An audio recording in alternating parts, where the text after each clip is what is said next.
What's up everyone, how are you all? Today we are back with another blazing Naruto story. What if Naruto was born with a curse mark that slowly turned him into a monster? If you enjoy, then please like, share and do comments. And also check the description to original creator of this beautiful creation. They had first met the night she had been abducted by the ninja from the Cloud Village.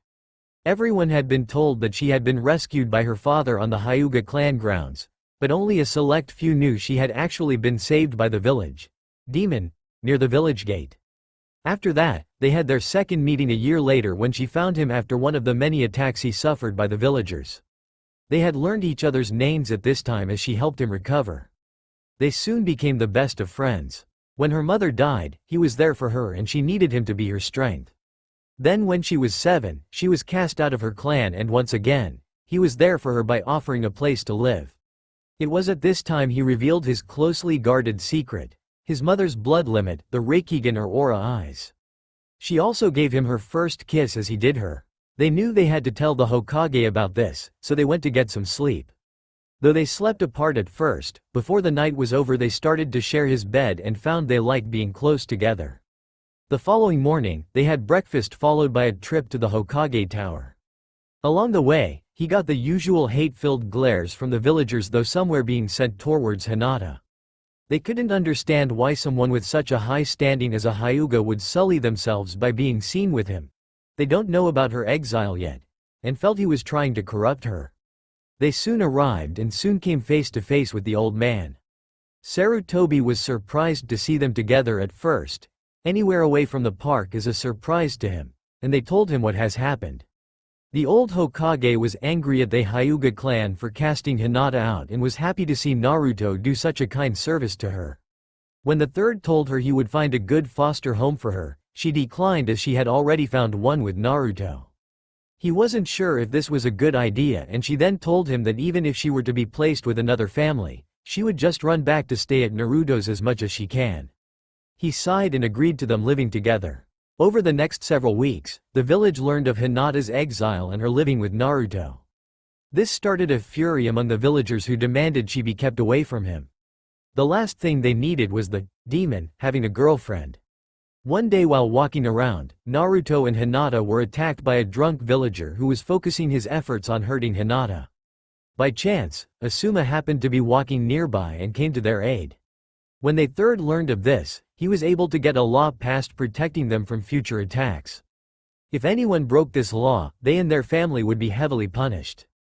Asuma talked to Might Guy who got Naruto some training weights to wear in order to help him become faster so he could better protect Hinata. Though the attacks stopped, the two would still hear the villagers call Naruto a demon and would refer to Hinata as the demon's whore under their breath. They ignored them as best they could. Sarutobi had Kakashi give Naruto some side training and a young woman named Kurini would work with Hinata to get them ready for the academy. When the time came, they started their schooling with the other village kids, despite the protest of the village. When they were introduced, the class gave Naruto their own version of their parents' death glare, and when Hinata gave her last name as Uzumaki, that confused everyone to no end. Several months passed before the two made some friends. Shikamaru and Choji decided they weren't that bad and started to hang out with them, and soon after, Ino broke off her friendship with Sakura over their battle for Sasuke and became friends with Hinata since she wasn't interested in the Uchiha heir. The only condition Hinata put up to Ino was she had to be Naruto's friend too. She agreed reluctantly but soon was glad she took the time to be his friend as Naruto was an okay guy, not to mention good with coming up with practical jokes to play on Iruka and the other academy teachers. Soon after, the Uchiha clan was wiped out except for Sasuke and his brother. When Naruto offered a hand of friendship to Sasuke, it was slapped away as Sasuke wouldn't sully his family's good name by being seen with him. Naruto didn't offer again. Instead he, Hinata, Shikamaru, Choji, and Ino would hang out and help each other. For Naruto, Hinata helped him learn chakra control, Shikamaru helped with his education, Choji and him would spar to improve their taijutsu, and Ino helped him how to behave himself and know how to treat girls, though Hinata said he already did. Shikamaru was actually motivated to try things with them and not be so lazy, and he wouldn't want to sit and watch clouds with anyone other than them. Choji was happy more people accepted him and he loved having ramen eating contest with Naruto. Ino was happy to have Hinata as a best friend and she enjoyed teasing her about her relationship with Naruto. And she had come to think of Naruto, Shikamaru, and Choji as brothers. And Hinata was just happy to have gained a new family with them. Several years went by and soon the day for the Genin exam had arrived. The five of them were sitting at their desk talking about the exam and wondering what teams they would be on when Iruka and Mizuki walked in and called for the class's attention. "All right everyone, calm down," Iruka said as everyone got settled into their seats. "We will now begin the test. It will start with a written test followed by sparring with either me or Mizuki and finally the clone jutsu test." Iruka continued. Mizuki handed out the written test and everyone got started. The written test was easy and even Naruto, thanks to Shikamaru's tutoring, passed easily. The sparring went well as also with everyone getting good marks. Finally, the clone test was up and one by one, the students were sent into a side room and performed the test, then given their forehead protectors if they passed. Soon it was Naruto's turn and as he entered the room, he felt confident as he could make 15 clones without any trouble thanks to Hinata and her knowledge of chakra control she learned during her time as a Hyuga. Mizuki smiled at Naruto and called him over. "So, you ready for this, Naruto?" he asked. "Yeah, as ready as I'll ever be," he replied. "I don't know, you look a little tense. Here, drink some of this herbal tea. It'll calm your nerves," he said as he handed Naruto the glass. Naruto took a sip, then smiled and thanked Mizuki for his kindness. He sat the class down and took his position before the two men. "All right Naruto, all you have to do is make 3 clones and you'll pass." "Simple right?" Iruka said. Naruto made the right hand sign and yelled, "Clone jutsu." A puff of smoke appeared revealing a single clone that was pale and had a look that said it had fallen into a wood chipper. Everyone, including Naruto, was shocked. What happened? He thought as he looked at his clone. He had been practicing for weeks and had got it down perfectly. Hadn't he? Oh brother. Iruka sighed as he looked at the clearly frustrated Naruto. "Naruto, since you did well on the other 2 tests, I'll give you one more chance," he said. Naruto got a serious look on his face. Putting all his focus into his chakra, he tried again only to make another single clone that made the first one look good. "I'm sorry Naruto, I'm afraid you fail," Iruka said looking at Naruto who looked as if he was about to cry. What had happened? Iruka had seen Naruto do it perfectly before, so why? As they left the room, neither noticed the small smile that crossed Mizuki's face. "Sorry demon, but Lord Danzo needs you to fail so we get you where you need to be," he thought to himself. Later, the families of the newly named genin were cheering their children's success. Naruto was sitting on a rope swing over in the corner with Hinata trying to comfort him. Shikamaru, Ino, Choji and their families watched the two and wished there was something that could be done for Naruto. When it came time to go to the Akamichi home for a group dinner, Naruto said he'll be there later, he wanted to be alone for a while. Hinata wanted to go with him, but Inochi stopped her and said he just needs some time. As Naruto walked along the path, a figure came from around the corner and spoke to him. "Naruto, do you still want to make genin?" asked Mizuki. "You mean, there's still a way for me to pass?" he asked in surprise. "Let's take a walk Naruto and I'll tell you my plan," he replied with an evil grin. As Hinata watched Naruto walk away, her Byakugan activated without warning allowing her to see his chakra network. "Why did my blood limit just activate?" she wondered. As she was about release it she noticed that Naruto's chakra was shrinking and growing in an unstable way while every couple of seconds, she would see sudden bursts occur at points along the chakra network.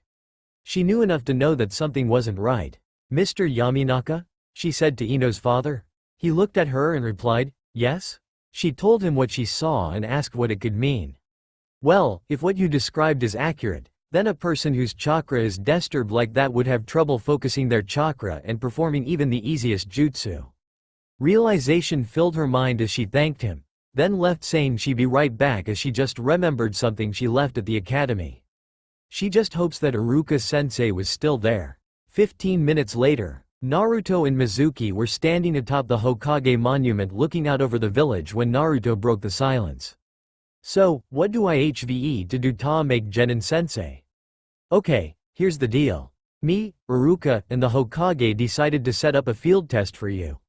Your mission is to break into the Hokage Tower's archival chamber, enter into the hidden room, steal the largest scroll inside, escape, and find a spot to learn at least one jutsu from the scroll. Do this and you'll make genin.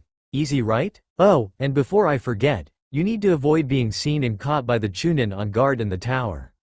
Well, sounds easy enough. Wait, how am I supposed to find a hidden room? Mizuki reached into his pocket and pulled out a piece of paper and handed it to Naruto.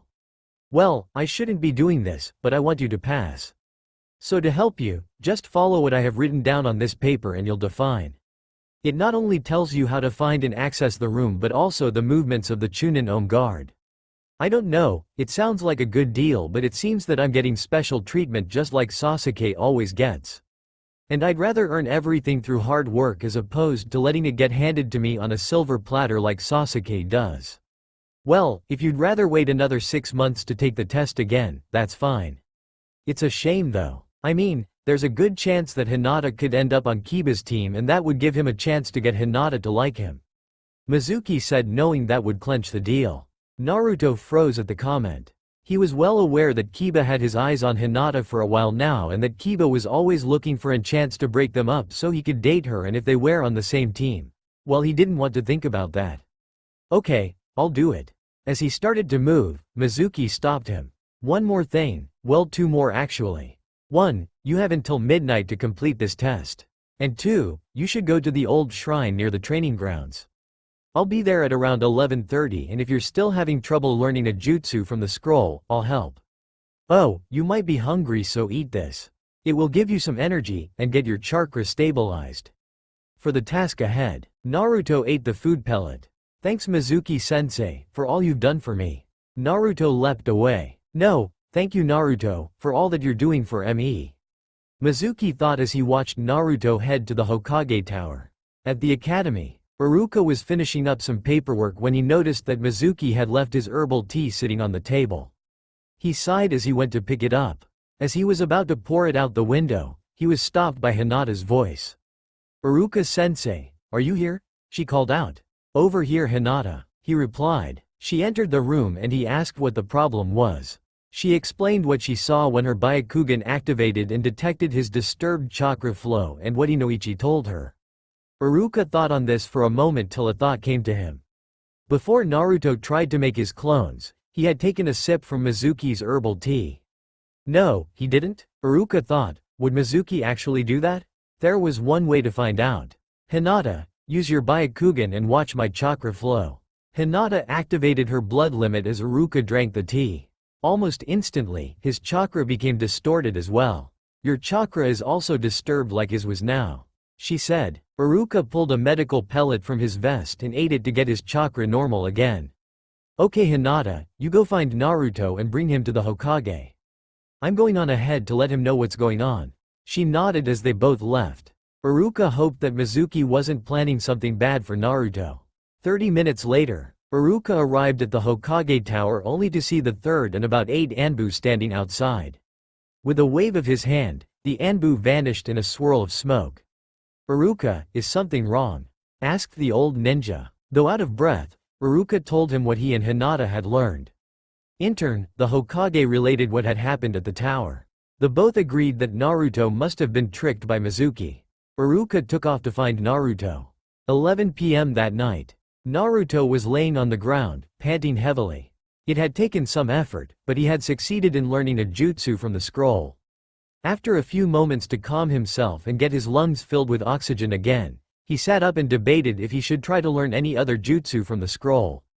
He opened the scroll and started to look at all the other jutsu listed. He finally found one that caught his eye. He reached into his backpack and pulled out a pen and paper and wrote down the info on the jutsu. Once he had some rest, he would try to learn it. Just then, a figure appeared before him. It was Iruka, who was relieved to have found him. Naruto looked at him and smiled. Hey Iruka-sensei, you're earlier than you're supposed to be? He asked. What do you mean Naruto? Mizuki-sensei said I had till midnight to learn a jutsu from the scroll. Good thing I make quick study cause I just finished learning a new jutsu. If you give me a minute, I'll show you and then you can make me a genin. So that's what Mizuki was planning. But why? Iruka thought to himself. Naruto, there's something you should know.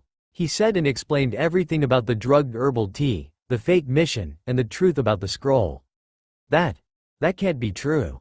Please tell me you're joking, Iruka-sensei? I'm afraid it is true, Naruto. Came a voice from behind them. They both looked to see Mizuki standing there wearing root battle armor. I wasn't expecting you to be here, Iruka. I'll just have to kill you before I take Naruto back so he can be punished by the council, unconscious of course. Why are you doing this, Mizuki? Iruka asked as anger started to fill him. Naruto was in shock from what was happening. Naruto is a demon, not a human. My boss hopes to turn him into a powerful weapon to use for the greater glory of the village. And in return for helping, I get a position of power when the time comes. He then looks at Naruto. Hey kid, wanna know why everyone calls you demon and monster? Naruto came out of his shocked state and looked at Mizuki. Not far away, Hinata was getting frantic and scared. It had been several hours since she started looking for Naruto and she was running out of places to look. She was about to head off and search another area when her Byakugan spotted Naruto, Iruka, and Mizuki several yards away. As she arrived, she hid herself in a bush and watched. She wanted to run to Naruto, but seeing Mizuki in battle armor made her decide to stay hidden just in case a surprise attack was needed. She prepared herself for a possible fight. Mizuki, don't say it. He not ready to learn that yet. Iruka shouted, pleading for him to reconsider. Mizuki ignored him. As you know, 12 years ago the nine-tailed fox attacked the village and killed many innocent people and shinobi. The fourth gave his life to defeat it, but he couldn't kill it. To save everyone, he sealed it away into the body of a newborn baby who became the human form of the fox. And you are that child, you are the nine-tailed fox reborn. Mizuki said before laughing at the thought of seeing Naruto devastated at the news. But instead, he got a laugh and a grin from the boy. What, is that all, Mizuki? Both Chunin looked at him in surprise. How dumb do you think I am? I figured that out a long time ago. Everyone knows a tailed beast can't be killed, only sealed or driven away. And considering how everyone always called me demon and monster and the fact I'd get people telling me that I was a murderer on my birthdays, I put two and two together and figured it out. That truth helped me to figure out why I was able to save Hinata from being kidnapped, why I heal quickly, and why my senses are better than average. What about Hinata then? How will she handle the truth? Mizuki asked. She's been handling it quite well actually. It makes her more angry with the village for their treatment of me and it has made her even more protective of me as well. Plus, she thinks having a boyfriend with demonic powers is actually kind of cool. He said as he looked over at the bush she was watching from. He had seen her looking at him from her hidden spot since the moment she arrived. She nodded her agreement with him. No matter, I still plan on killing you, Iruka, and taking Naruto back for punishment. Mizuki charged Iruka and the two came to blows with their kunai sparking from contact. Naruto, pulling out his own kunai, lunged at Mizuki when he saw an opening. Mizuki saw him coming and managed to dodge in time, though Iruka caught him off guard and sent him stumbling back. As the two charged him, Mizuki made a couple of hand signs and yelled, "Earth style, piercing stones." At that moment, several pebbles ripped from the ground and shot towards them. Iruka pushed Naruto out of the way and took the hit. Though not injured, Iruka was stunned long enough for Mizuki to run over and cast a paralysis jutsu on him. Well, Iruka, it was fun, but in the end, someone has to die and that someone is you. He raised his kunai and was about to finish Iruka when Naruto shouted to him. What is it, demon? He said, a little annoyed. Naruto glared at him and with venom in his voice said, touch my sensei, and I'll kill you. Well, if you think you can then try. He challenged. Naruto smirked. Always give them what they want, he thought. He made a hand sign and yelled, Shadow Clone Jutsu, and about 50 Narutos appeared. Mizuki was shocked that Naruto could use this move. He tried to defend himself, but the onslaught of Narutos was more than he could handle and was sent flying into a tree. Naruto ran over to Iruka, who was okay. He just needed a few minutes for the jutsu to wear off. Hinata started to get up and go over to them when she noticed Mizuki's chakra was changing. Naruto, look out, she cried. He turned around and saw Mizuki standing. His body was surrounded by purple, black-colored chakra, and tiger-like stripes covered his body. A seal was glowing on his forehead. You think you've won, demon? I'll show you what power is all about. With those words, he began concentrating his chakra more, causing his curse mark stripes to glow and grow, covering his body till he transformed into a monstrous tiger creature. Naruto was shaking at what he saw, unable to move or even think. And Hinata, though still hiding, was only able to watch, unable to move herself. Mizuki smiled at Naruto before lunging forward at such a speed he was already before Naruto before the boy had even seen Mizuki move. With a single kick to the gut, Mizuki sent Naruto flying back at such a speed, he shot through 7 trees before making contact with the ground, and even then, he continued moving for another 50 feet, leaving an ever-deepening ditch behind him till he finally came to a stop. Naruto started coughing up blood, his whole body was racked with pain. He could tell he had broken ribs, several deep cuts from hitting the trees, and he couldn't feel his right arm. Mizuki arrived and started walking towards Naruto. "You know, I'm supposed to let you live, but I think killing you would be the best thing for everyone. Hell, I'll be a hero in this village for this." As he was prepared to strike, Hinata landed before him and immediately started attacking Mizuki. She managed to drive him back, but he recovered quickly and grabbed her with his speed and started to choke the life out of her. Poor little outcast, trying to protect her love. "Don't worry, he'll be joining you in a few minutes." With those words, he squeezed hard and felt her neck snap as the life faded from her eyes. Naruto watched as Mizuki killed Hinata, followed by the sound of his own scream. Without warning, he was pulled into another place. He found himself standing in a field of blood-red flowers and sky filled with fire. Before him was a mirror. He was drawn to it, and in it he saw himself, only with fiery red hair, larger darker whisker marks, and blood-red eyes. His mirror self spoke, "Do you want power? Power to bring your love back? Power to make her killer pay?" "Yes, give me the power," Naruto asked his mirror self. A small orb of red light emerged from the mirror and Naruto took it in his hands. "Remember, this is only a small piece of your true power. The rest you'll earn over time. So use it well, Manaman," his mirror self said. Naruto didn't notice the different name he was called. All he could think about was what he had to do. He pressed the orb into his chest as the world erupted in fire. Mizuki was standing over Naruto about to plunge the kunai into his heart when a burst of chakra greater than any Mizuki had ever felt launched him into the air and back to where Naruto had first landed after the attack. He looked towards Naruto and almost pissed himself. Naruto was standing, all injuries were gone. His body was radiating red chakra with such intensity that it was distorting the air around him. His whisker marks had darkened greatly, his teeth and fingernails had sharpened, his eyes were red with slits, and his hair was wild and a tint of red along the edges. Pure rage covered his face. Mizuki quickly regained his confidence. "Not bad, demon, but my power is still greater than yours." And with that, he launched himself at Naruto with the same speed he had used before, but this time Naruto intercepted the attack with ease. Mizuki continued attacking, but each attack was easily blocked. With a final move, he tried to strike at Naruto's heart, but Naruto grabbed his hand in mid-thrust and brought Mizuki's face close to his and said, "I'm tired of playing with you." And with that, he chucked Mizuki into the air. Naruto then sent a barrier of red chakra around Hinata's body to protect her from what he was about to do. He then leapt into the air, grabbed Mizuki, who screamed to be released as the red chakra burned his furred skin. "Now you pay for what you did to Iruka-sensei and Hinata." Naruto screamed as he flipped them both over and started spinning rapidly. Hidden leaf style, primary lotus. He yelled as he and Mizuki slammed into the ground with so much force it created a shock wave that was felt for miles away. When the smoke cleared, only Naruto came out of the 100 feet deep crater. Mizuki had reverted back to human form, and though he was alive, he would never fully recover from this fight. Iruka arrived at last, only to see Naruto kneeling before Hinata and taking her into his arms. With tears falling down his face at the sight before him, Iruka called to Naruto but didn't get a response. Naruto leaned in close and said softly into Hinata's ear, "I know you're still in there. I'm not letting you go that easily."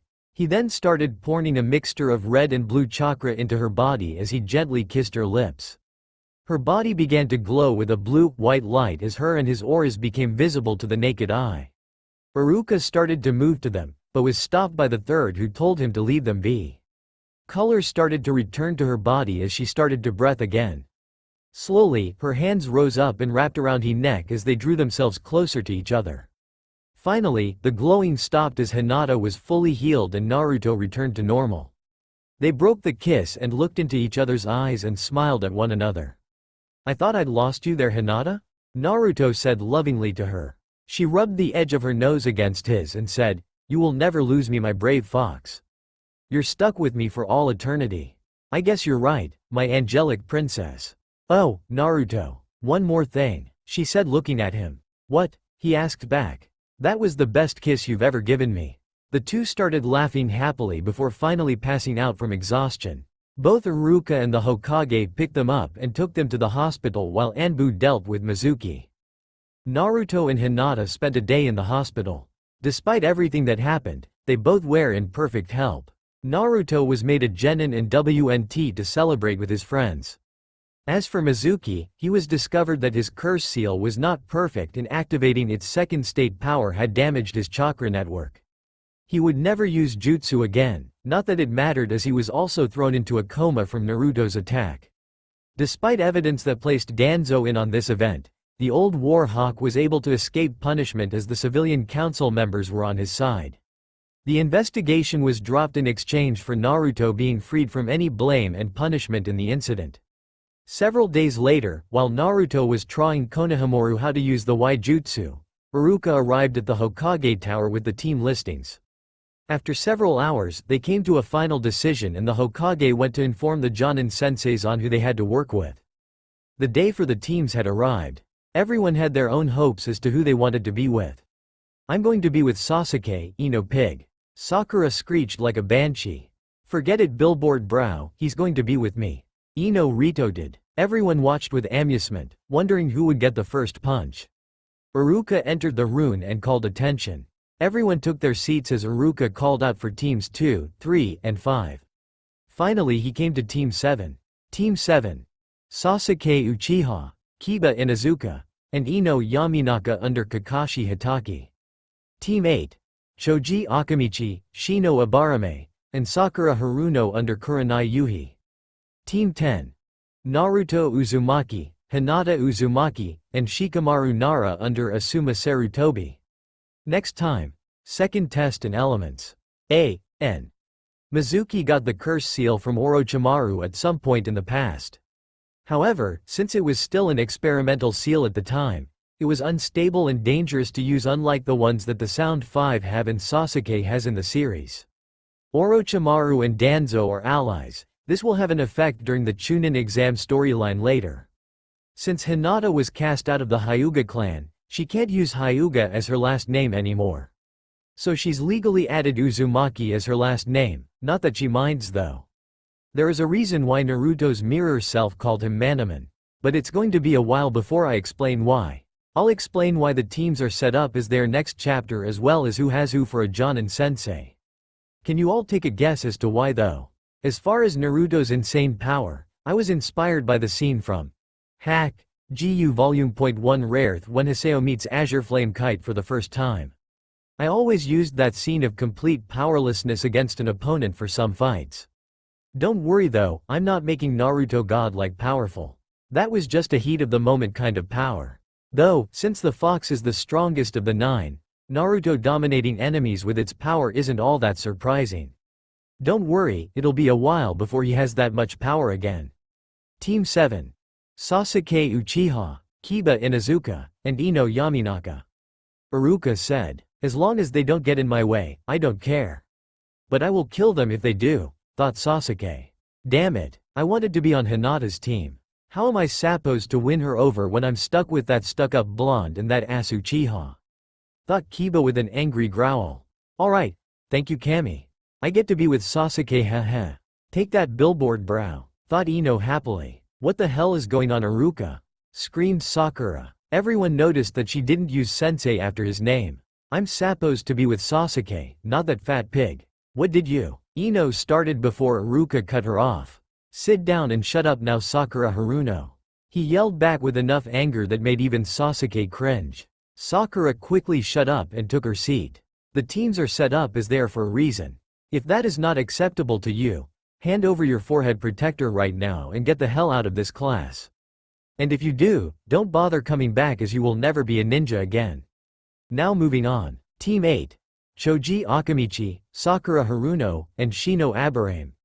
He continued, "Man, it's bad enough I'm not with Ino and Shikamaru, but to be stuck with Sakura. I can't believe I'm saying this, but I think I've lost my appetite." Oh well, at least Shino isn't all that bad.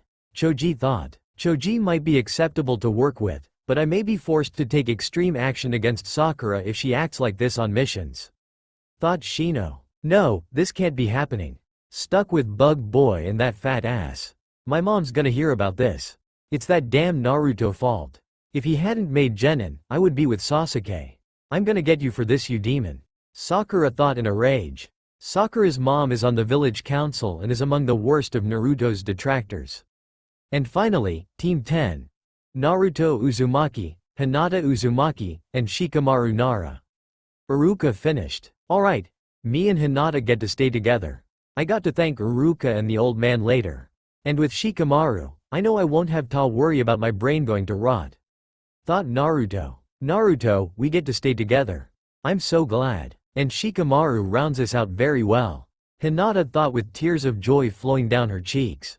I was hoping to be with Choji and Ino, but having Naruto and Hinata is certainly not a drag.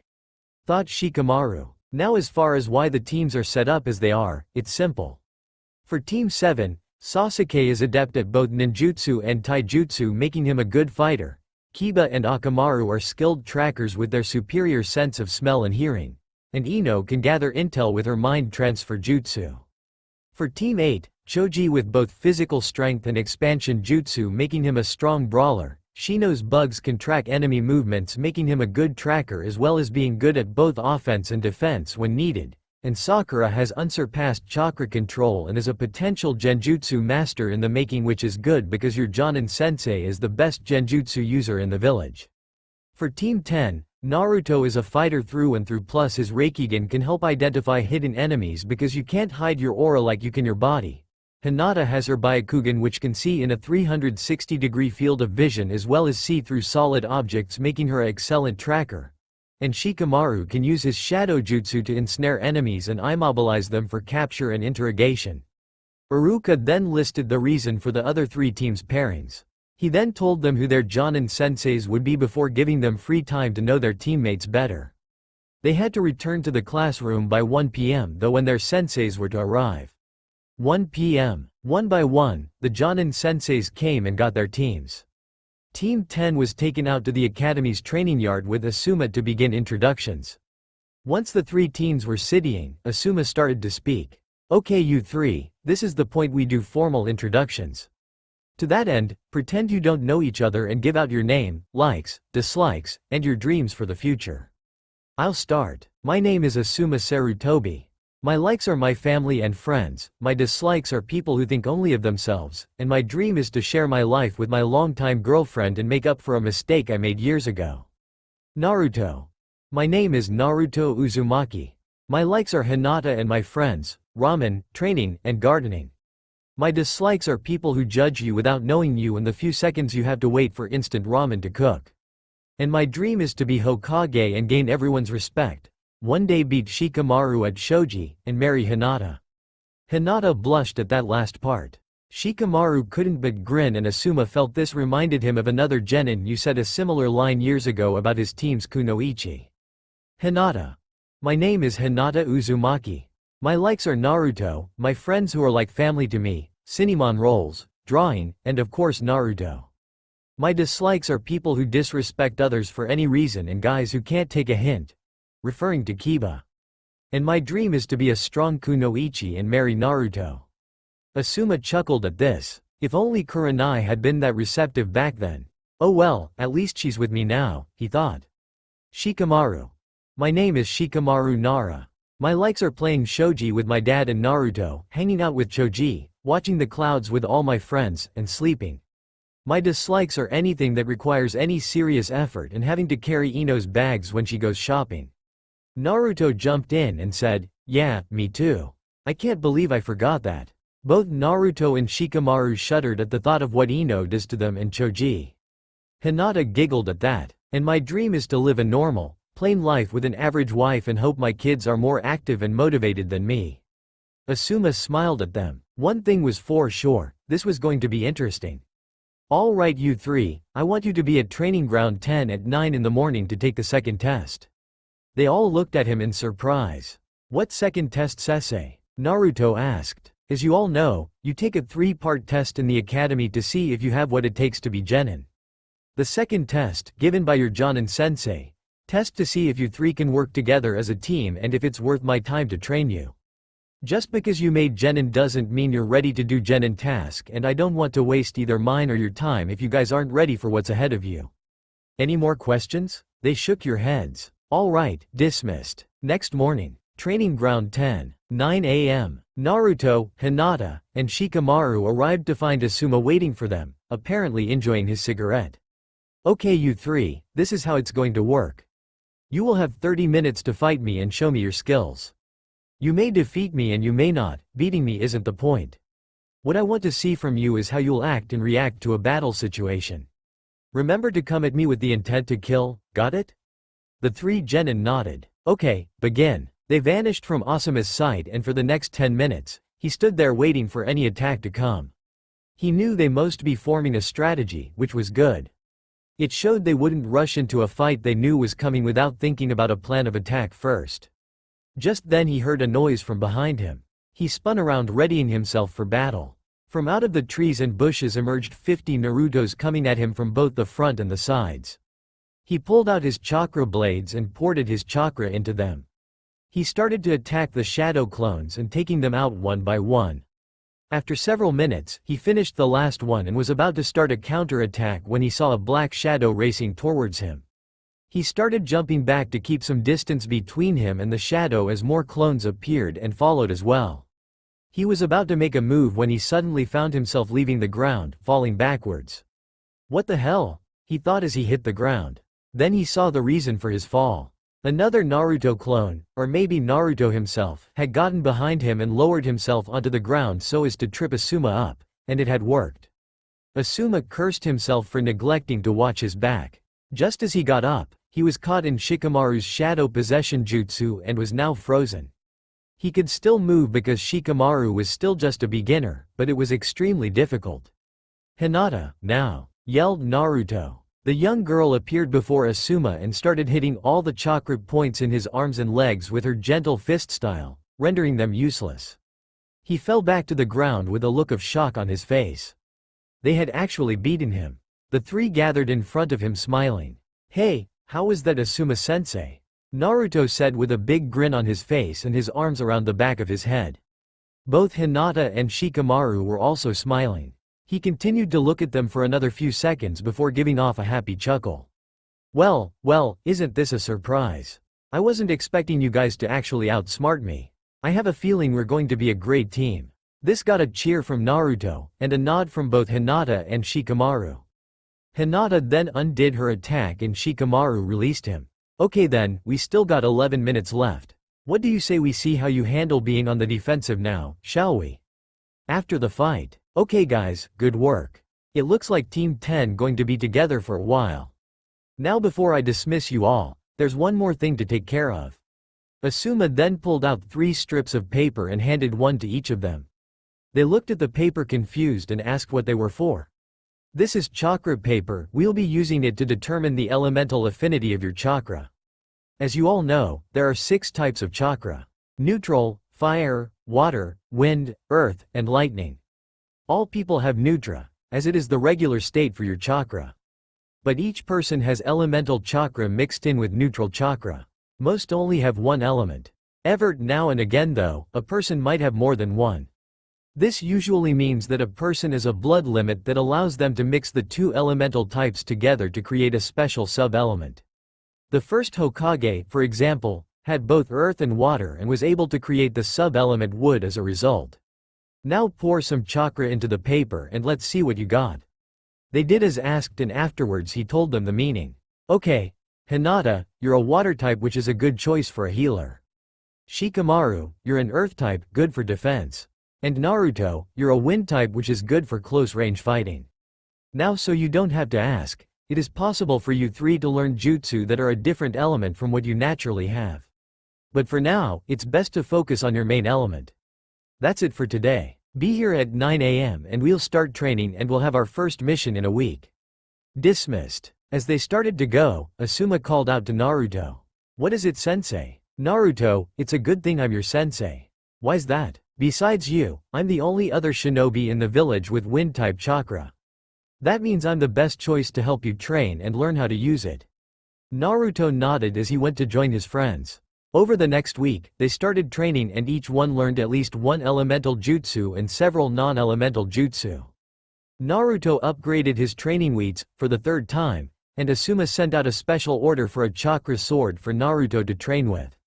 He learned it was because his mother had been a kenjutsu master and he would most likely be as skilled as her. Till it was done, however, he would train with a kendo sword. Hinata was finally able to master 8 trigrams 32 palm and Shikamaru perfected his shadow possession jutsu. They spent the next month doing D-rank missions and showed exceptional growth in both skill and ability. Finally, Asuma decided they deserved a reward. So one morning, while at the Hokage Tower, he decided to ask for a C-rank mission for his team. Next time, the Wave Mission? Team 10 enters the Hokage's office to get their new mission. Asuma is pleased with their progress and decides it's time for a reward. Man, I hope we don't have to find that cat again. I'm getting tired of that thing and its claws, said Naruto. Hinata couldn't help but laugh at her boyfriend's complaints. Not that they were without reason. That little demon that the wife of the fire daimyo called a cat was a real handful. Even Shikamaru was tired of chasing that thing over and over again. Asuma smiled and told them that wasn't going to be a problem this time. Lord Hokage, I would like to request a C-ranked mission for me and my team. The old Hokage looked at his son with surprise. Why do you wish to have a C-ranked mission, may I ask? Asuma looked back at his team and managed to hold back his grin at the shock he saw on their faces. He looked back at his father and said, they have all progressed much faster than I expected them to. I feel they need a challenge to see if my training is really working as well as I believe. Well, between teams 7, 8, and 10, yours has shown the most skill and ability and overall growth. So tell me, young ones, do you feel up to the task? Naruto. I think we can handle it. We definitely improved over the last month. Believe it, Hinata. If Naruto thinks we're ready, then I do too.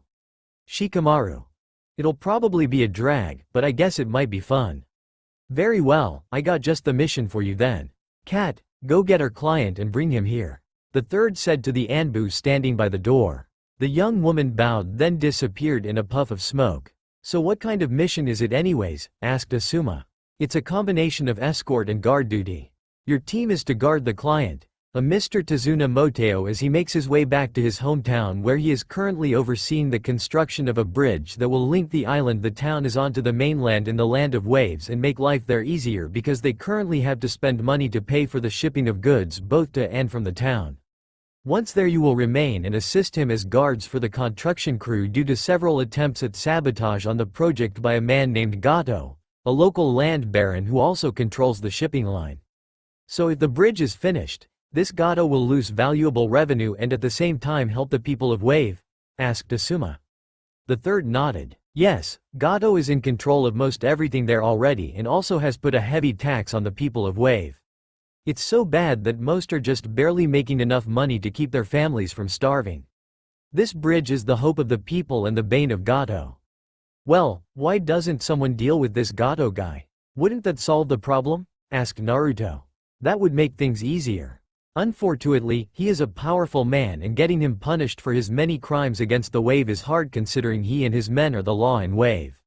And since Wave is so small, no one will intervene and bring him to justice unless he commits a crime outside of Wave. Said the Hokage. How long should this mission take? Asked Shikamaru. As long as there aren't any delays due to construction trouble or Gato's men interfering, the project should be finished in a month. So I suggest you all pack accordingly, said Sarutobi. The three 12-year-olds stood there shocked that they would be gone for that long. Asuma chuckled and thought, welcome to the world of C-rank, my young charges. The door entered and a man of 55 or 60 entered smelling of hard cheap booze. Tazuna looked at Asuma and was impressed at his build. He would definitely be a good guard. He then turned his attention to the three genin and a look of doubt and amusement came on his face. What is this? He slurred his words looking at the kids. You got to be joking, old-timer. You think these little brats can help me with the bridge? I mean, look at them. One looks like a clueless idiot. Naruto clenches his fist as a vein pops onto his head. One looks too delicate and sickly to be able to do anything. Hinata fought back the urge to activate her Byakugan and show him just how delicate and sickly she was. And the last one looks so lazy he'll probably fall asleep stand up on the job. Shikamaru doesn't hear him cause he's half asleep already. I can assure you, sir, they will do just fine, Sarutobi said with confidence. Alright, fine, if you say so. I'll be wait NG at the front gate, Tazuna said before stumbling out of the room. Okay team, go home and pack your things and meet at the front gate in 1 hour. And remember, we'll be gone a month, so pack accordingly, Asuma said before leaving. 1 hour later, Shikamaru and Asuma were standing by Tazuna waiting for Naruto and Hinata. They soon arrived, and as they started to leave, Shikamaru noticed something different about Hinata. Hey Hinata, what's with your jacket? You usually wear that beige one, but you're wearing a dark blue one with a collar, why? Hinata blushed and said, well, the land of waves is cold this time of year, so I thought I'd dress warmly for the duration of the trip. Shikamaru nodded and was about to let it go when he noticed a little red mark just barely visible under Naruto's jacket collar. He smiled as he realized why Hinata was wearing a jacket with a collar and why they were a minute late. So tell me, Naruto, how much time did you and Hinata spend packing, and how long did you two spend having a pre-mission makeout session? He laughed as Naruto went white as a sheet and his left hand shot up to cover his hickey while Hinata's whole body turned blood red from embarrassment knowing they had been caught. Asuma sighed knowing his team just embarrassed themselves in front of the client. He looked to see Tazuna's reaction but noticed the man appeared to be very nervous. Something wasn't right. He had a feeling Tazuna hadn't told them the whole story. About 2 hours passed when Asuma called Naruto to him. What's up, sensei? He asked. Naruto, I want you to use your Raikigin to check the surrounding area, he said with a whisper. Naruto nodded. He too had seen the off-color rabbit just moments ago and felt something was off. Concentrating his chakra into his eyes, he activated his blood limit. His irises and pupils were replaced in ever-shifting pattern of rainbow colors as he started looking for any aura signatures. He quickly spotted 2 figures hidden with a transparency jutsu. Speaking with a low, quiet voice, 2 figures at 1 o'clock, sensei. Asuma turned back to Hinata and Shikamaru and gave them the look that they all recognized as meaning prepare for trouble. The 2 got closer to Tazuna, ready to defend him if needed. The 2 assassins were about to make their move when Naruto and Asuma launched themselves at them with blinding speed. Asuma pulled out his chakra blades and managed to take out the first one before he could react. Naruto held his training sword in his hand and struck at the second one, who managed to dodge just barely. The man shot some kind of bladed chain at Naruto, hitting him in the shoulder. Naruto cried out from the pain but managed to pull it out before launching high own attack. Wind style, air cutter. He yelled as he gathered his chakra into the sword and swung it, releasing a wave of pressurized air that hit the enemy ninja before he could move. Asuma moved in and finished him off before he could recover. As soon as they were sure the danger had passed, Hinata ran to Naruto as she cried over seeing him hurt. Are you okay, Naruto? Asked Asuma as he walked over to the 2 genin. Hinata was already putting her med ninja training to use as she started working on Naruto's shoulder. You know me, sensei. Nothing's gonna stop me before I fulfill my dreams, so I can't die yet, Naruto said smiling. There was some poison on that weapon, but it's nothing I can't remove, said Hinata as she focused her attention on Naruto. Well, that certainly was unexpected, added Shikamaru. Asuma couldn't help but think that the attack seemed a little suspicious. He was about to ask Tazuna if there was more this mission than he had said, but the old man told them they needed to hurry. The longer they take to arrive, the more likely Gato will try to permanently remove the bridge. He decided to hold off for the moment as it was most likely just a random attack. Those did happen a lot. He just hopes he won't regret that decision. The next day, the group had made good progress. At their current pace, they would be at wave by nightfall. As they walked, they noticed a dense mist started to form around the area. A little too quickly for Asuma's liking. Hinata, use your Byakugan and see if you can spot anyone through this mist, said Asuma. The girl complied and activated her blood limit. There's a man standing about 30 yards ahead of everyone, get down now. She shouted. They did as she asked, and a good thing too, as a large sword came shooting through the mist, nearly hitting them. The blade spun around like a boomerang and embedded itself into a tree. As the group stood, a man with gray pants, a bare scar-covered chest, and a mask covering his face and nose appeared standing atop the sword. Very impressive. I didn't think you'd see that coming in time. Oh well, means I get to have a little more fun then, said the man. He jumped off the sword, grabbing the handle and releasing it from the tree. Team, defensive formation, shouted Asuma as the others surrounded Tazuna with kunai drawn. Asuma pulled out his chakra blades and channeled chakra into them. So, who are you and why are you here? My name is Zabuza Momochi and I'm here for the bridge builder. Why do you want the Tazuna? Asked Asuma. I was hired by a man who sees him as an obstacle to his financial gain. So hand him over and I'll spare your lives. If not, then you and the brats will die. Sorry, can't do that. Leaf Shinobi never abandon a person in trouble just to save ourselves. Asuma knew he heard of this man before, then it came to him. So, I take it you're the Zabuza Monoki, a former mist ninja who was one of the 7 swordsmen of the Hidden Mist. Zabuza nodded. Your name is featured prominently in the bingo book with a large bounty on your head for attempting to kill the Mizukage and seize control. You're now a rouge looking to gain both money and power so you can go back and try again, am I right? Correct, but enough of this talking. I got a mission to do and I don't feel like wasting any more time. Asuma and Zabuza charged each other, both with the intent to kill with each strike. After several minutes, Asuma managed to hit Zabuza only to find he was a water clone. The real Zabuza emerged close by and said, I'm impressed. You're much better than I would have guessed. But let's see how you like this. Water style, dark lake. As he pressed his hands to the ground, a black liquid shot out and quickly covered the whole area. He then sank into the water, leaving everyone looking around for him. Naruto and Hinata activated their blood limits and started scanning the water, trying to find Zabuza. Asuma-sensei, behind you. They both shouted at once. Asuma turned and just managed to block Zabuza's attack. Then a water clone appeared behind him and made several hand signs. Water style. Water prison jutsu. The clone exploded and the water wrapped around Asuma, trapping him. The real Zabuza planted his left arm into the water bubble to keep it active. Asuma tried to free himself, but found he couldn't move. Shikamaru, try using your shadow possession jutsu on him, said Hinata. Shikamaru tried, but the water made his shadow technique unusable. The water is black in color, so the shadow move is negated. Naruto stepped forward and pulled out his sword.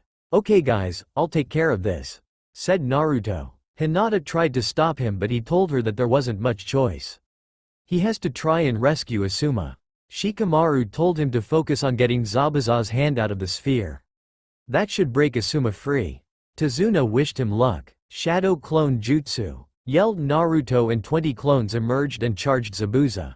Another water clone appeared and managed to take out 12 of Naruto's clones before it was taken out itself.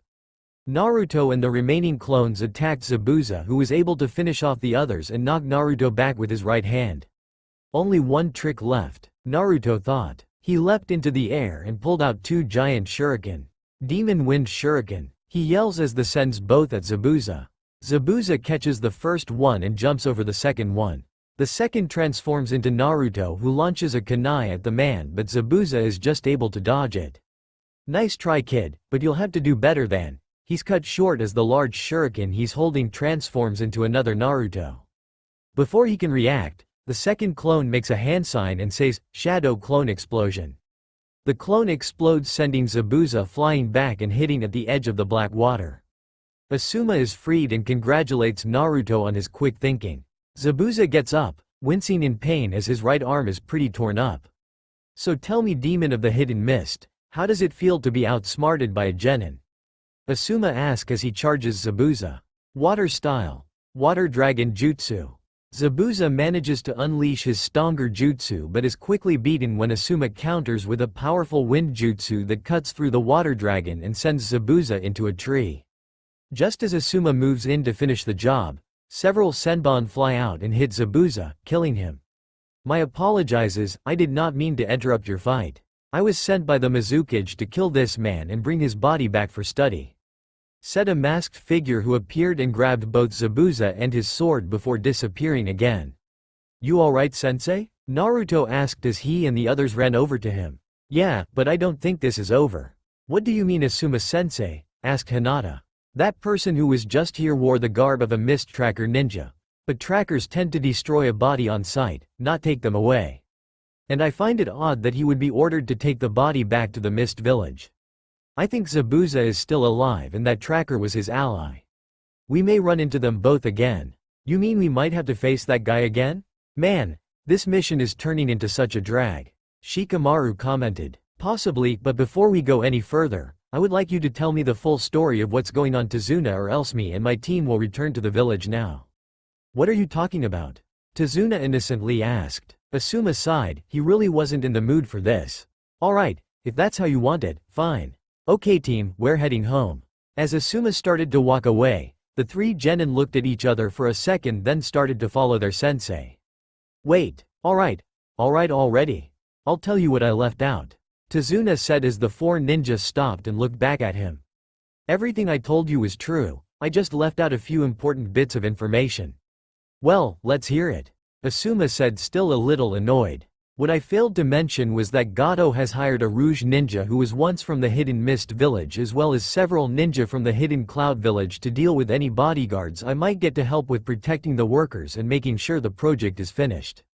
At hearing Cloud Nin being mentioned, Hinata stiffened in response.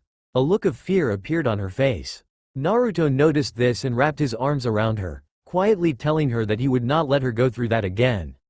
Tazuna noticed this and was a little worried. "What's wrong with the girl?" he asked. Naruto looked at Hinata, who nodded, letting him know it was alright to talk about it.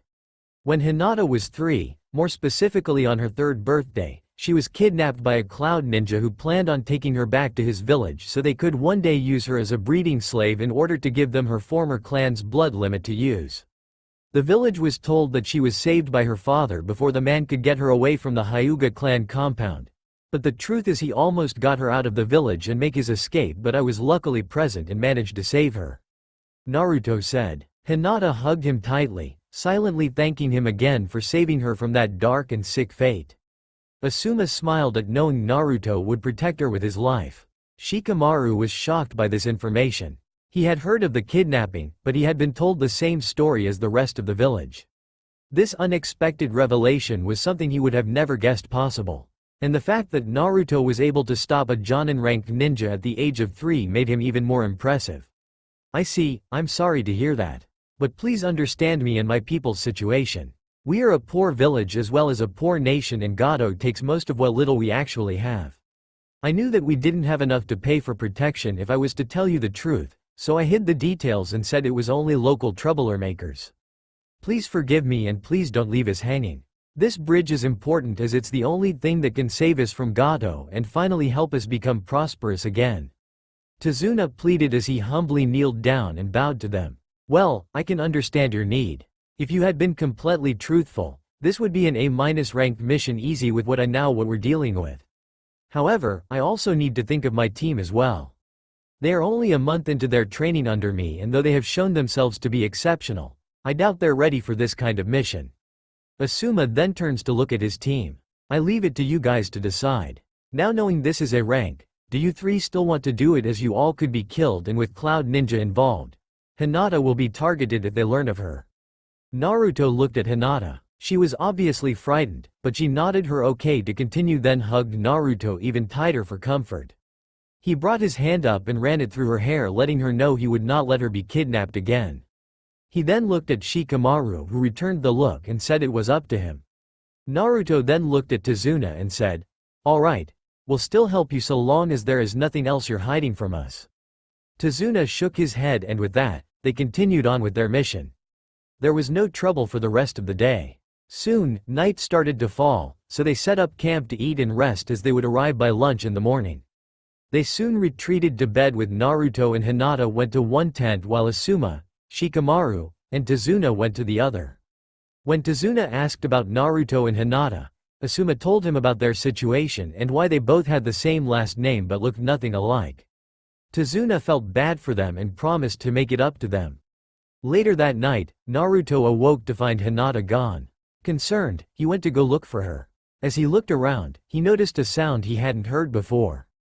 Curious, he headed off in the direction of that sound. He soon arrived at the source of the noise, a giant waterfall. It was a breathtaking sight to behold, and the moonlight reflecting off the cascading water gave the whole area a luminant glow. It was then that he saw a sight that truly took his breath away. Hinata was moving along the water like she was dancing, her arms and her whole body moving with a grace that left him mesmerized. Then he noticed something that floored his whole being: she was completely nude. He looked at her for so long that he lost all awareness of himself. Sure, he had seen her in a state of undress before. But never this much. The closest had come to seeing her like this in the past was when she would step out of the bathroom after taking a shower wearing nothing but a towel. It never bothered either of them, as he would do the same thing. It was just a natural thing for both of them as they were already so close. But this was the first time he had ever seen all of her. She was beautiful, he had always known that, but seeing her perfect body fully exposed truly reinforced that belief. He suddenly realized he had all these perverted thoughts and urges running through his head. There was so many things he wanted and was tempted to do right now, he almost let himself give in. Instead, he bit down on his tongue hard and ran back to the campsite before his desires took control, and he did something that they would both regret, and definitely enjoy. About 30 minutes later, she returned and laid down next to him. He felt her lean over and kiss his cheek before she drifted off into slumberland. He continued to fake sleeping, but was afraid to fall asleep cause he knew just what kind of dreams were waiting for him. The next morning, they continued on their way. Despite him mentally saying otherwise, he had to ask, "Hinata, where did you go last night? I woke up and found you gone." She looked at him surprised, she had hoped he wouldn't notice. "I just went out for some fresh air. I'm sorry if I worried you." "That's alright, I knew you'd be okay. Oh, by the way," he said as he got in close so only she would hear him, "I think that dance of yours at the waterfall was really hot." He said and laughed as her whole body turned red and she passed out on the spot. He picked her up and told everybody not to worry, she was still a little tired. By midday they had arrived and were being taken over to the island-based town by boat as the bridge needing a lot of work. Upon arriving, Tazuna led them to his home and offered it up to them as a means of repaying them for his lie. That also met his daughter Tsunami and grandson Inari, who wasn't quite convinced that they could be of help. This left Naruto and the boy at odds. Tazuna said that they would start in the morning so they should rest and explore the village and see the sights. Well, what little sights the village had to offer. Zabuza had finally awoken and was being berated by Gato for failing to kill Tazuna and his escorts. Haku made Gato know that he had better watch his words as they could be his last. Gato left them while trying to think of the perfect way to finish them off once they were no longer needed. Zabuza was of a similar mind about killing Gato and taking his money. But he would deal with the ones who had defeated him first. 1 week later, they had finished guard duty for the day and went on to do some training. Asuma had them learning the tree walking exercise to help them with perfecting their chakra control. After finishing up, they went to do their own things. Shikamaru went to get in a power nap, Hinata went to help Tsunami with dinner, Asuma went to check around town for information on Gato's organization, and Naruto went out into the forest to practice his kenjutsu. After several hours, he had collapsed in exhaustion. After resting for a few minutes, he decided it was time to head back. As he sat up, he saw a beautiful girl wearing a pink kimono gathering herbs. He decided to go and talk to her. "Excuse me, what are you doing?" The girl looked up at him and smiled. "I'm just gathering herbs to use in making a medicine to help an injured friend." "Oh, that's cool." He then knelt down and examined the plants. "Yeah, this could definitely be used to make a strong medicine." Haku looked at Naruto with a look of surprise. "How do you know?" "I'm into gardening as a hobby. I may not look it, but I'm actually pretty good when it comes to recognizing plants and how they can be used for medicinal purposes. My girlfriend Hinata takes some of the plants I grow to make healing cream for our team and our friends' teams." "I see, so why are you doing here now?" asked Haku. "Getting in some extra training time so I can be at my best to help protect the men working on the bridge project." "I see, you wish to become stronger to protect people. That's very noble of you," Haku said, smiling at Naruto. So tell me, is there anyone who's precious to you? Someone who you would risk everything for? Naruto looked confused for a moment. What does she mean by that? What about precious? His mind froze as images started to pour in. Iruka-sensei, Old Man Hokage, Old Man Ichiraku and his daughter, Asuma-sensei, Shikamaru, Choji, Ino, and finally Hinata all appeared in his mind smiling at him. He smiled at the thought. Yeah, they are all precious to me. For them, I would give everything. Risk everything, just to keep them safe. Haku saw the look on his face and smiled. Obviously, this boy truly had precious people in his life that he would do anything for. Haku got up and started to walk away before turning around and looked at Naruto. As long as you fight to protect those who are precious as well as train for them, you will be strong, truly strong. Haku then walked back over to Naruto and surprised him with a quick kiss on the lips. Naruto blushed as the girl started to leave again. He couldn't help but wonder if this would consider cheating on Hinata even though she kissed him. Haku turned back one more time and added, "Oh, by the way, I'm a boy." Naruto stood there for a second and let this new information sink in before his eyes bulged as a look of horror crossed his face. I just got kissed by a guy, and I actually liked it a little. G.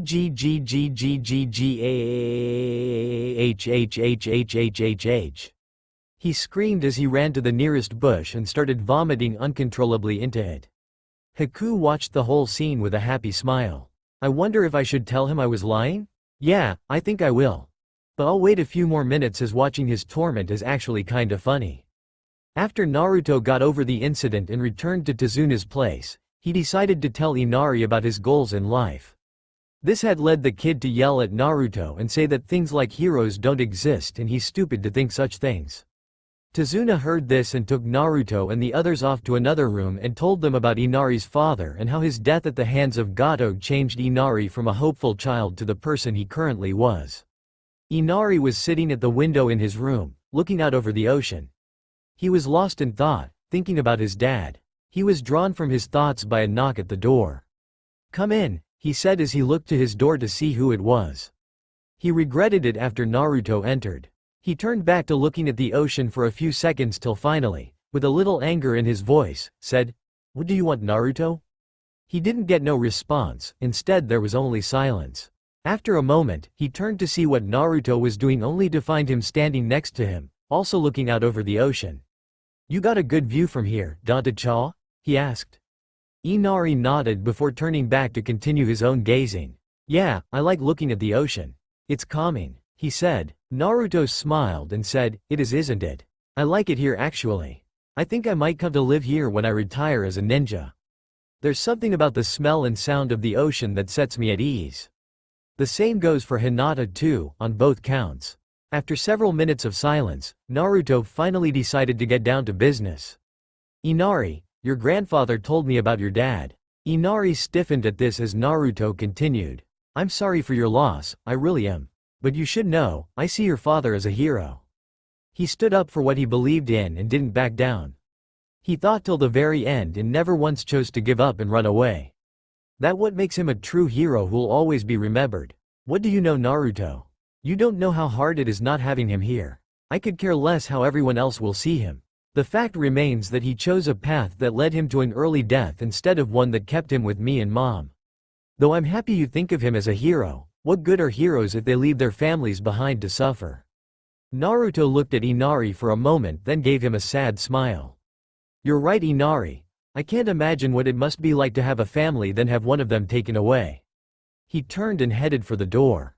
As he started to leave, he looked back at Inari one last time and said, Inari, ask yourself this, what would your father want you to do? He left leaving Inari confused at his words and something he saw. Was that a tear I saw on his cheek? Inari wondered. There's something you should know about Naruto. Came a voice from behind him. Inari turned to see Asuma standing by his window. What do you mean? He asked. Asuma told Inari the story about Naruto's life and all the hardships he's been through. He told the boy everything except about the fox. By the time Asuma was done, Inari had a newfound respect for Naruto and decided that he would apologize to him tomorrow and maybe try to learn how to believe in something again. Elsewhere, Zabuza was standing near a window himself as Haku came to stand by his side. "So, what's the plan, Zabuza? Tomorrow, we will put an end to Gato and his organization once and for all." "That's rather kind of you. Are you feeling pity for the townsfolk?" "Hardly. It's their own fault that Gato is as powerful as he is. No, I'm going to kill him for the crap we've had to put up with from him. His entire fortune will be ours and we'll be one step closer to realizing our goal." "What about the Leaf Shinobi?" "We'll fight them first. I don't know if I'll actually kill them yet, but I do want another shot at that Leaf Jonin and that blonde-haired kid. I'm sure you would like to challenge him yourself." Haku smiled and nodded in agreement. "It's funny though, that kid looks familiar somehow. I can't quite place it, but he looks like someone I met years ago. I'm just not sure who though." Zabuza decided to think on that later. For now, he and Haku had plans to make if everything was to go off without fail.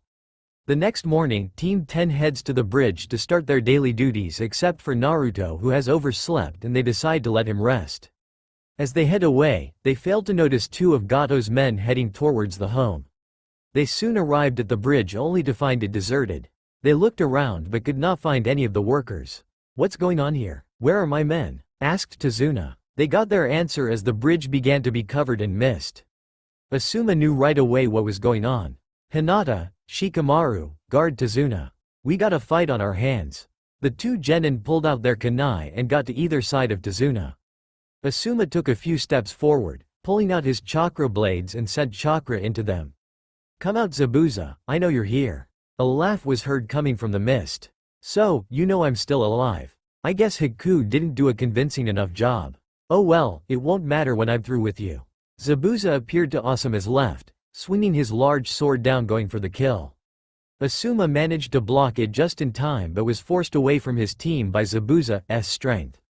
As the two clashed, Asuma didn't notice Zabuza slowly moving him further and further away from the others while another figure came closer to them. He found himself walking down a long corridor. The walls were made out of a bright white marble that looked really impressive to his eyes. There were also small flower-shaped crystals hanging along the wall every 10 feet that were glowing with a soft light that illuminated the hallway. He walked for several minutes before arriving at a large double door made of silver with golden symbols etched into the door. He had never seen this place or anything in it before, and yet it all seemed all familiar. "Where am I?" Naruto thought as he saw his hand come to rest on the door handle and slowly opened the door. He noticed that he was not in control of his body. It was as if he was looking through another person's eyes and was going along with the flow. He entered the room, which was really large. There was rows upon rows of benches leading up to a large pedestal with a large statue and stained glass windows behind it, as well around the entire room. As he moved forward, he saw the figure of a girl standing with her back to him in front of the pedestal. She had long, light blonde hair that reminded him of the morning sun. She had fair-colored skin that reminded him of Hinata's, and she wore a light green and white dress that looked like something a princess would wear. He finally came to a stop just a few feet before her and got down on one knee, bowing in respect. "I am here at your request, Lady Yamania." Naruto was wondering just what is going on as he found himself looking up at her. The girl named Yamania turned to look at him with a smile. Naruto gasped as he saw her face. "Hinata?" he thought. No, it couldn't be her. She spoke with a voice that filled him with both love and warmth. "I've been waiting for you, Sir Manaman." Naruto's eyes shot open as he sat up and placed his hands against his throbbing forehead. What the hell was that about? He wondered as he sat up and went to change. He looked at the clock and groaned. Why hadn't anyone woken him up? They probably went to the bridge. As he was putting on his clothes, he thought back onto the dream. That was the second time he had been called Manaman, as he remembered the first time being in his mindscape and talking with his mirror self. And what about that girl? Yamania was it. Why did she look like Hinata? And what was he feeling when he... A scream followed by a sound of glass shattering broke him from his thoughts. He heard screaming coming from outside. He raced to the window and saw two men carrying Tsunami and Inari off. Without a moment to spare, he opened the window and leapt down. Using both speed and stealth, he managed to get to the man holding Inari and took him out with one hit from his training sword. The second man saw Naruto and dropped Tsunami as he pulled out his katana and charged him. Gathering his wind chakra into the sword, Naruto dodged the man's attack and hit him with an attack of his own that sent the man into the lake. "Are you guys okay?" Naruto asked. They both nodded. Naruto told them to go alert the town to be prepared for a possible attack by Gato. As he started to leave, Inari stopped him and said he wants to believe again, and Naruto tells him that he'll save the village and prove that a belief can lead to a positive end. He turned and started towards the bridge. "Guys, I'm on my way." As Hinata, Shikamaru, and Tazuna watched the fight between Zabuza and Asuma, they failed to notice Haku standing right behind them. A fact that was about to cost them. A wise shinobi never focuses on one thing at a time, you know. The three jerked around as Haku made a hand sign. Forbidden jutsu. Crystal ice mirrors. Before they could react, they were completely surrounded by a massive dome made up of multiple mirrors made of ice. "You are now trapped within my prison and there is no escape," Haku said while entering one of the mirrors. Suddenly, Haku appeared on every mirror and started launching senbon at the three. They managed to dodge a few of the slower ones, but each was hit by one that left them numb at certain parts of their bodies. "Hinata, see if you can find the real one," Shikamaru yelled as he dodged another round. "Byakugan," she said as she started to look around. After a moment, she responded, "It's no good. This guy's chakra is all over the place. I don't know which one is real." Outside, Asuma was trying to get a moment to help his team, but Zabuza wasn't letting up, and to make matters worse, a water clone was made that was now launching water jutsu at Asuma, keeping him even more on the defensive. Haku had started to move from mirror to mirror. Attacking with each attack was hitting more precisely, and they were starting to fade. "I'm sorry, but I must end this." Haku threw several kunai at the three when an orange blur intercepted the attack. Naruto landed before them, his Reikigen activated, and took up a defensive position. "Sorry I'm late, guys." "Well, it's about time you got here, kid," Tazuna complained, though he was happy to see him all the same. "Naruto, thank goodness," thought Hinata. "Man, what a show-off. What does he think this is, a movie where the hero has to arrive at the last second?" thought Shikamaru. "Tazuna, that Gato guy sent men after your family. Luckily, I was there to save them," Naruto said. At hearing this, Tazuna was both concerned and relieved for his family. "Shikamaru, Hinata, get him out of here. I'll take care of this guy." "Naruto, you can't. He's too strong to fight alone," pleaded Hinata, hoping he was only joking. Haku took the opportunity to attack. Just as the senbon were about to hit, Naruto dodged them and they hit harmlessly on the ground. "Don't worry, Hinata. He may be able to fool the Byakugan with his chakra, but only one image has an aura around it.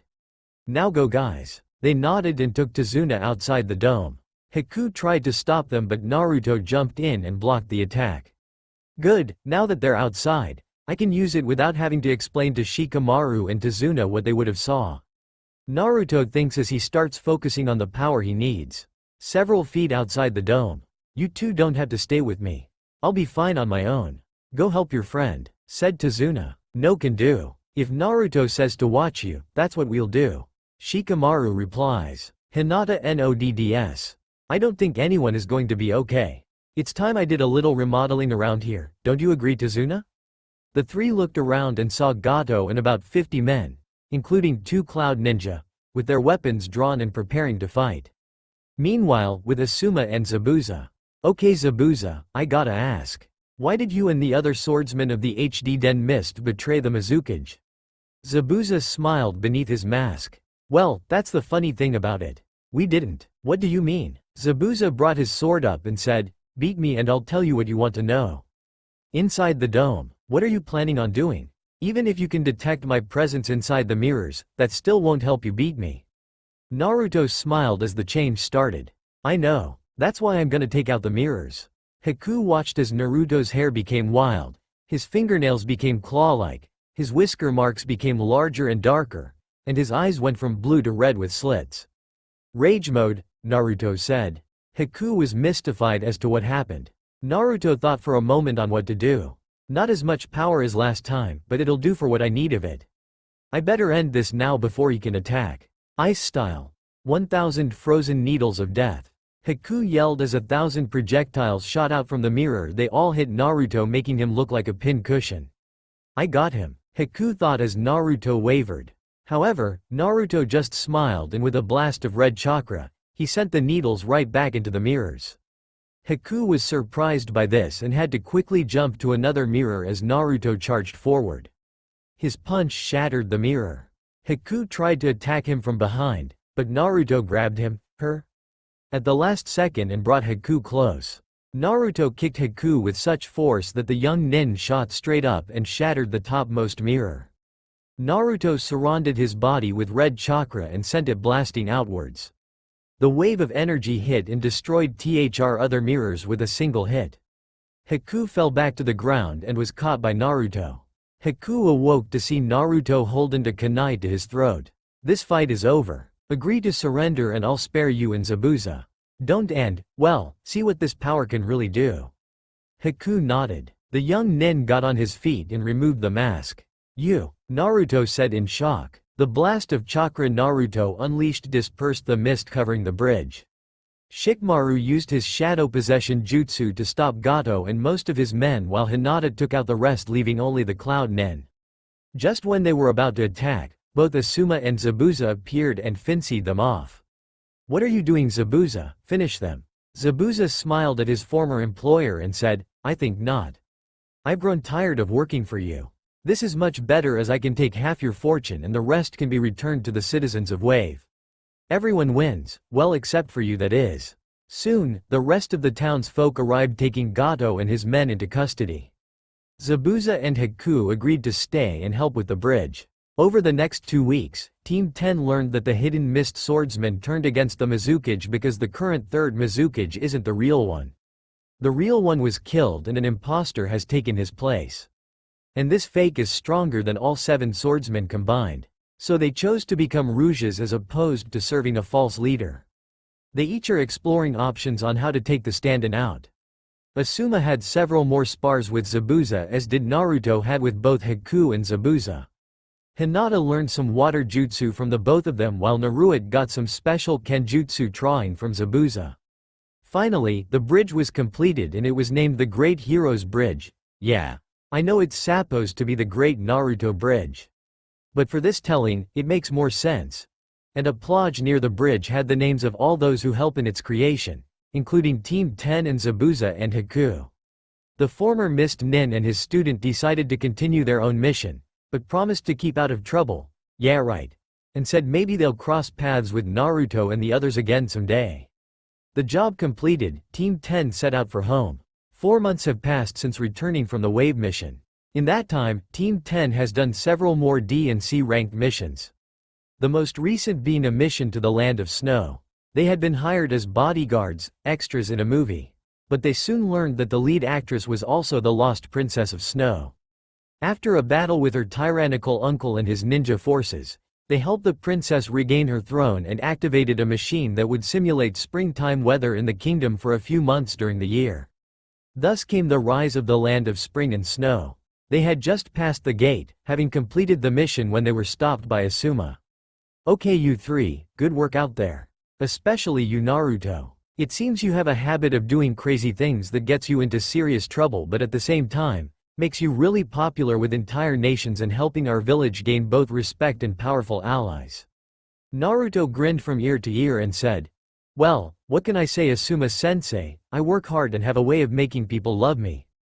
Hinata beamed with pride at Naruto. She agreed with him, especially about the loving him part. Shikamaru just grinned as he thought, yeah sure, you may have a way to get people outside the village to go gaga over you. But you also have a way of getting the rest of us nearly killed half the time too. Okay, you 3, you have the rest of the day off as well as tomorrow. Feel free to do what you want. The day after, meet at Training Ground 10 and I'll tell you what our next mission will be. Asuma said as he went to report to the Hokage. It's a good thing we have tomorrow off, right Hinata? Naruto asked. She looked at him and smiled. He did remember. Shikamaru looked at them and asked, why? What's going on tomorrow? Well Shika, tomorrow just happens to be mine and Hinata's 5-year anniversary of the day she came to live with me and when we also became boyfriend, girlfriend. Hinata kissed him on the cheek and said, we were afraid we'd be on a mission and not be able to celebrate it. Shikamaru nodded. Well guys, let's go find Choji and Ino and see how they're doing. Yeah, I need to speak to Ino anyways. Hinata said. Naruto looked at her and said, Hinaheim, are you sure you want to ask Ino for a dress? You could go buy one yourself. Why Naruto? Hinata asked. Well, no offense to Ino or anything, but considering her normal clothes, wouldn't her more date-based clothing be? I don't know. Kinda slutty? Hinata looked at Naruto with a shocked look on her face. Naruto, how can you say that about one of your friends? Naruto jumped behind Shikamaru and said in his own defense, I'm not saying Ino's a slut Hinata, I would never say that. I'm just saying her choice of clothing is in question. Help me out here Shikamaru, please. Shikamaru looked at him and said, no way, I'm staying out of this one. You're on your own buddy. After about 15 minutes of walking, Naruto was finally able to get Hinata to forgive him. Shikamaru laughed on the inside as he had never seen Naruto look more pitiful as he begged and pleaded for Hinata to forgive him. She had already forgiven him 2 minutes into the whole thing, but kept him hanging for the remaining 13 cause it was fun to torture him from time to time. That soon arrived at Choji's favorite eatout, the beef bowl. They saw him sitting on a bench outside of it, but something was off. First, his hands had been expanded to a large size and they were in front of his body like he was hiding something. They also heard what sounded like moaning img from him. And lastly, he had 4 legs. Naruto grinned. Well, what do you know guys, Choji finally got himself a girlfriend. At hearing this, Hinata lit up like a Christmas tree and had to suppress a squeal as they watched their friend making out with some girl. I wonder if Ino knows about this, she quietly asked her team. Who knows, but I say we find out who he's got hidden away. Shikamaru said. The 3 silently walked up to an unaware Choji and Naruto asked, so, what or should I say who are you doing Choji? At hearing a familiar voice, Choji's face shot up and looked at the others with a look of surprise and fear on his face while an eep was heard from behind his hands. Oh hey guys, when did you get back? Hinata smiled sweetly at him. Just a few minutes ago. So, who is the girl you're trying to hide from us? Choji hesitated for a moment before looking at the hidden figure. He nodded as he ended the jutsu revealing his makeout partner. Naruto, Hinata, and Shikamaru stood there shocked as the person was revealed and at the same time, shouted, Ino? The blonde kunoichi was blushing madly at having been caught by her friends like this. Choji was trying not to run and hide. They quickly got up and looked into the eyes of their friends. Seeing how nervous they were, Shikamaru said, guys, calm down. It's okay, we're not about to go crazy or anything. We're just surprised is all. Ino and Choji relaxed as they realized that their friends weren't offended by this, just understandably confused. So guys, gonna tell us how you went from just friends to having a tongue war in the streets?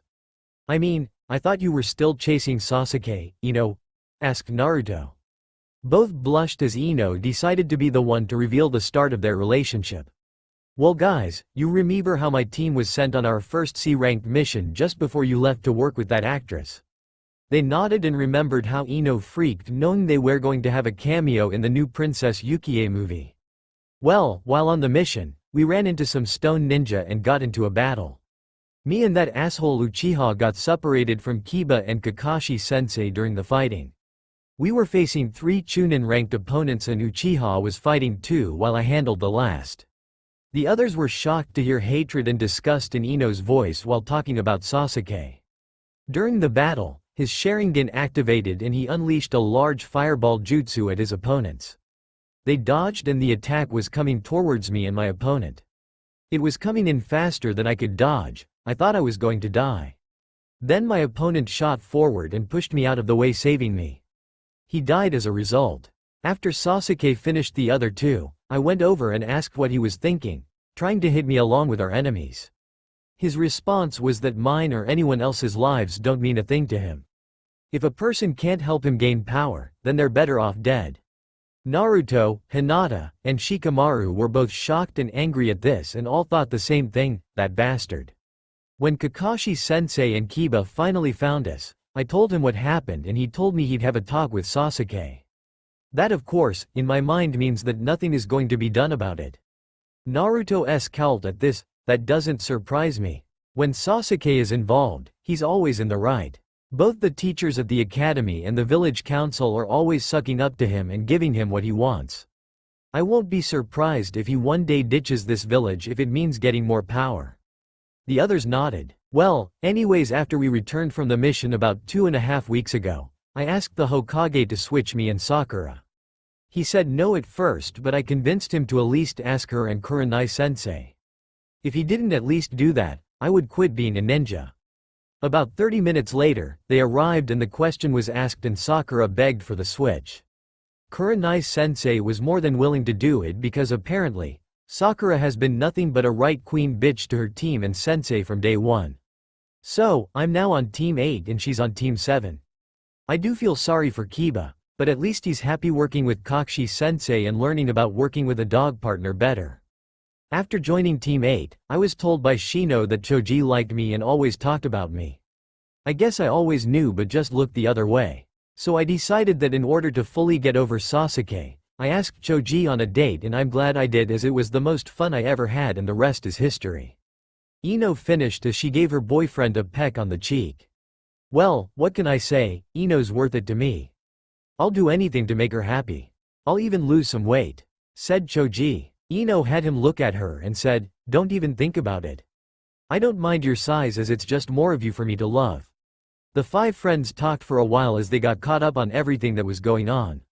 Eventually, Hinata asked Ino if she could borrow a dress for tomorrow. After learning of the reason, Ino grabbed Hinata and dragged her off to her home to get to work. Naruto decided to see Iruka and ask for help while Choji and Shikamaru entered the beef bowl to eat. Now that everyone is here, it's time to talk of an important matter, said Sarutobi as he addressed the gathered Jonin before him. In 3 days, our village will be hosting the 94th annual Chunin exam. To that end, I'd like to know if any of you would like to put your team up for the task? Kakashi was the first to step up. I would like to recommend Team 7 for the challenge, Lord Hokage. The other Jonin in the room looked at him in surprise. Are you sure about that, Kakashi? Asked Might Guy, his self-proclaimed rival at all things. Your team has only been active for a few months and recently went through a change if I'm not mistaken. Even with my team's impressive skills, I waited for them to at least have a year's worth of skill before this. Kakashi looked at him and smiled through his mask. I believe they can handle it, he said. Well, if that's how you feel, then I'll put my team up as well. It will be like another of our contest, Guy said as he gave him the hero's pose. Everyone swear dropped at this. I would also like to recommend my squad, Team 10 for the challenge. They have shown impressive skill and growth and I believe they can handle it, Asuma said. Kurenai looked at him and smiled. Remember what he has told her about his genin. I too wish to put my team up for the task, said Kurenai. Several others also spoke up. Finally, Sarutobi said, very well, make sure your teams fill out these forms and get them back to me in 2 days. Dismissed. Meanwhile at Iruka's, Naruto was asking his former teacher for some help getting ready. Iruka knew how important this was for both Naruto and Hinata, so he called up a friend to help with a dinner plan and helped Naruto find something nice to wear as well as some music to help set the mood. Iruka promised his friend had no hard feelings about Naruto and his secret son. Everything was planned out and Naruto started getting tips on how to act for this important occasion. In Ino's bedroom. So Ino, you got anything that I can wear that will impress Naruto? Asked Hinata. Ino was going through her massive-sized closet looking through her date section. Hinata noticed something that scared her a little. For a second, she swore she could have seen a black leather bondage dress mixed in with Ino's clothes. I must be seeing things. Maybe Naruto is right. Maybe I should just go buy some. Her thoughts were interrupted with a perfect from Ino. Oh Hinata, you are going to love this, said Ino as she walked out of her closet and showed Hinata the dress. At seeing it, Hinata's whole body turned deep red. Ino, you can't be serious. I can't wear a dress like that, she stammered. Ino looked at the dress then back at Hinata and said, what are you talking about? This is perfect for you. I promise seeing you in this dress will rock his world. He'll be chasing you and wanting you for all eternity after this. I don't mind Naruto, but every other guy in the village will be of the same mindset when they see me in that, and I don't want our anniversary date ruined because of some pervert hitting on me and Naruto fighting hordes of horny guys trying to get to me. Hinata cried. Oh, don't worry about that. You guys will be fine, trust me, Ino said as she grabbed Hinata and dragged her into the bathroom so she could try on the dress. As soon as Hinata was in there and the door closed, Ino got an evil look in her eyes. Alright, phase 1 of operation. Get Naruto and Hinata to have is now complete. Moving on to phase 2. After a few minutes, Hinata emerged in her date dress and even Ino was tempted to hit on her. Oh baby, I can't wait to see the look on Naruto's face now, Ino said as she laughed like a maniac. Hinata was afraid something bad was img. The following morning, Hinata left after breakfast to go to Ino's and get ready. Naruto noticed she was a little nervous. He left soon after and went to see Iruka.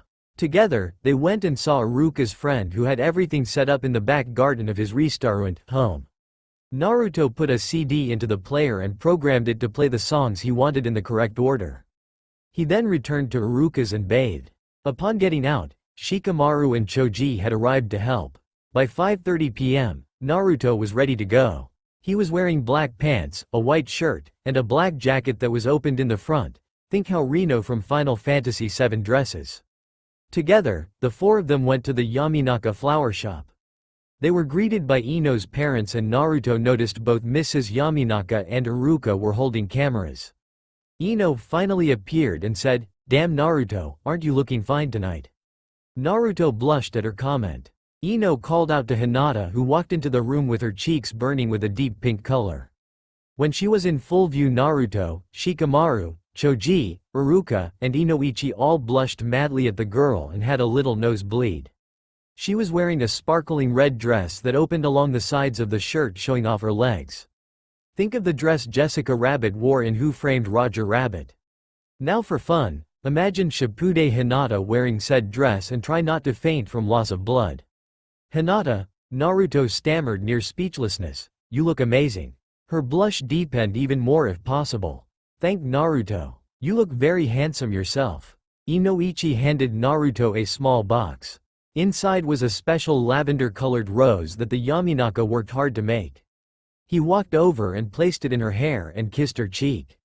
He then put an arm around her while she had her hands clamped together in front of her in that shy way while pictures and home video recordings caught the whole thing. Finally, it was time to go and they said their goodbyes. Little did they know that Ino, Choji, and Shikamaru followed to record the whole thing in secret. "That was a pretty decent day of training, huh Akamaru?" Kiba asked as he walked down the road on his way home. The small puppy barked in agreement.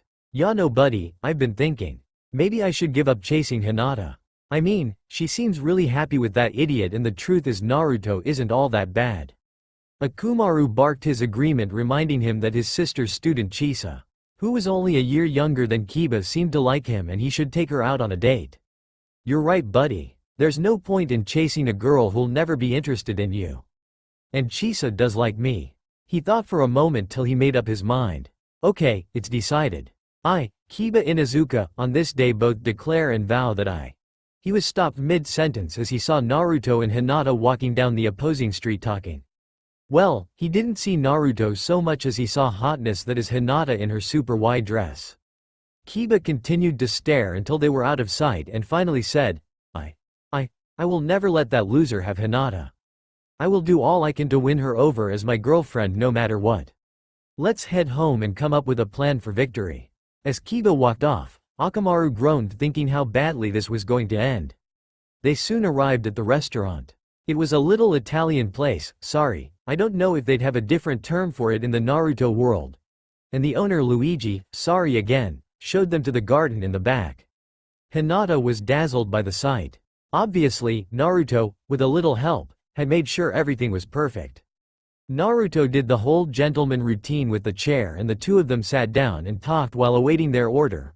"I'm not all that familiar with Italian food, so if any of you are, think of something to eat that would be romantic." Luigi soon brought them their food along with a little wine, non-alcoholic of course, and they had a good time. The stars were now shining as they finished. Naruto got up and turned on the CD player, then went back and offered Hinata his hand. She happily took it as she got up and they went over to a small ring of flowers and held each other close as they danced to the music. Nearby, Ino was watching and recording the whole thing with stars in her eyes. Choji was enjoying watching Ino, and Shikamaru was star-gazing, not really concerned with Naruto and Hinata's date. The 1RST song finally came into the speakers. That's all for now. If you enjoy this video, then please like, share and do comments.